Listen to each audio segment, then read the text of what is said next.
పండగ అయిపోయాక నెలాఖరులో నాకు హార్ట్ అటాక్ వచ్చింది. వస్తే నన్ను హైదరాబాద్ తీసుకెళ్ళిండ్రు. హైదరాబాద్ తీసుకెళ్తే ఫిబ్రవరి 4వ తారీఖు నాకు బైపాస్ ఆపరేషన్ అయింది. బైపాస్ ఆపరేషన్ అయితే మా పెద్ద అమ్మాయి దగ్గర ఒక 3 నెలలు ఉన్న తర్వాత మాకు అక్కడ కొంచెం ఫోన్ వచ్చింది ఇల్లందు నుంచి. ఇల్లందు ఫోన్ వచ్చి ఇది సర్వే నంబరు 618 కాదు, వేరే నంబరు, ఇది మీ భూమి కాదు అని అన్నారు. ఎవరన్నారు? ఎంఆర్ఓ. భూమి కాదు అంటే మేము అందరం మా రైతులమందరం కలిసి మేము కోర్టు కేసు వేసినాం. ఏది ఎక్కడ, ఏ కోర్టు? హైకోర్టా? హైకోర్టు. ఓకే. కేసు వేస్తే మాకు ఏమని తీర్పు వచ్చిందంటే ఎంఆర్ఓ గారికి ఏం చెప్పిందంటే 4 వారాల లోపల మాకు వివరణ ఇవ్వాలి, మీరు అంతవరకు ఆ చేను మీదకి పోవద్దు అని కోర్టు అన్నారు. ఆర్డర్ ఇచ్చింది. ఆర్డర్ ఇచ్చినాక ఈలోపు మళ్ళీ మేము మా ఆయనకు లివర్ ఆపరేషన్ అయింది. మళ్ళీ హైదరాబాద్ వెళ్ళినాము. మళ్ళీ ఆయనకు ఆపరేషన్ అయ్యాక కొన్ని రోజులు మా పెద్ద అమ్మాయి దగ్గర ఉండి మళ్ళీ గోదావరికి వెళ్ళి మళ్ళీ ఇల్లందు వచ్చినాం. ఎన్ని రోజులు అయింది వచ్చే వరకు 3-4 నెలలు అయిపోయింది. అంటే మీరు మీ ఆపరేషన్ నుండి ఇల్లందు ఎన్ని రోజులు వదిలేసిండ్రు? అంతా మొత్తం కలిసి ఒక 11 నెలలు 10 నెలలు వదిలేసినాం. ఓకే. వదిలేసి ఇంటికి వచ్చినాము. చాలా రోజులు అయింది ఇంటికి పోదామని వస్తే మా ఇంట్లో దొంగతనం జరిగింది.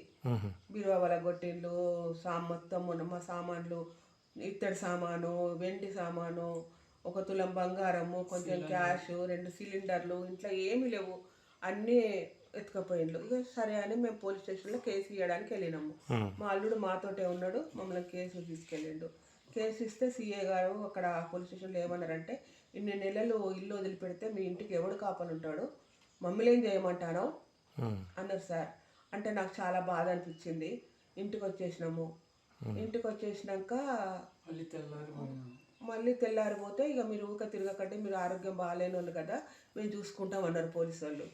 సరే అని మేము ఊరుకున్నాక ఇప్పుడు మళ్ళీ మా చేను మీదకి వచ్చి ఎక్కడ ఉన్నారు మీరు? మళ్ళీ చెకప్ పోయిండ్రా? మళ్ళీ హైదరాబాద్ చెకప్కి వెళ్ళి మళ్ళీ వచ్చినాం. గోదావరికని పోలేదా చెకప్? గోదావరికని వెళ్ళి మళ్ళీ ఇటు వచ్చినాం. మా అల్లుడే తీసుకొచ్చిండు. మళ్ళీ ఇక్కడ నుంచి ఏమని ఫోన్ వచ్చింది?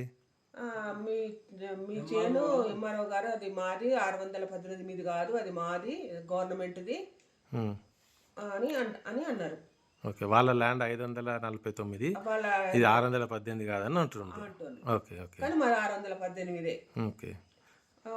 నేను వెళ్ళిన ఈ గారు వచ్చారట అని వెళ్ళినా. నేను కూడా వెళ్తే అమ్మ ఈ భూమి మీద అంటే అమ్మ అదే సార్ అన్నాను. అంటే కూడా ఇక వాళ్ళు జేసీబీ పెట్టి ఫెన్సింగ్ ఇట్ అంతా తొలగిస్తా అంటే నాకు బాధ అనిపించి నేను వచ్చేసి మళ్ళీ డిఎస్పీ గారికి కేసు ఇస్తామంటే ఆయన తీసుకోలే.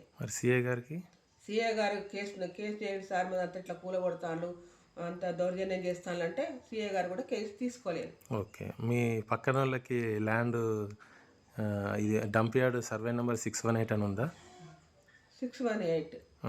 చిల్కమ్మది కూడా 618. అంత చుట్టుపక్కల అంతా 618. అయితే వీళ్ళు మాది 549 అని వీళ్ళు వస్తున్నారు. మాకు ఆంధ్రప్రదేశ్ పట్టా బుక్కులు కూడా ఉన్నాయి. ఓకే. మీ బంధువుల నుండి లింక్ డాక్యుమెంట్లు ఏమైనా ఉన్నాయా?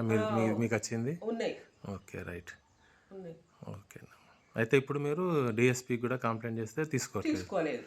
ఓకే, సరే. ఇదే విషయం మీరు బయట ఎక్కడైనా అంటే రేపు ఇంకా ఈ టీవీలో అంటే మన న్యూస్లో కూడా చెప్తారా? ఏమన్నా మీకు బెదిరింపులు ఉన్నాయా? ఇంకా బెదిరింపులు అంటే ఇదే బెదిరింపు సార్. ఓకే. ఇదే బెదిరింపు, భూమి మీదనే బెదిరింపు మాకు. ఓకే. ఓకే.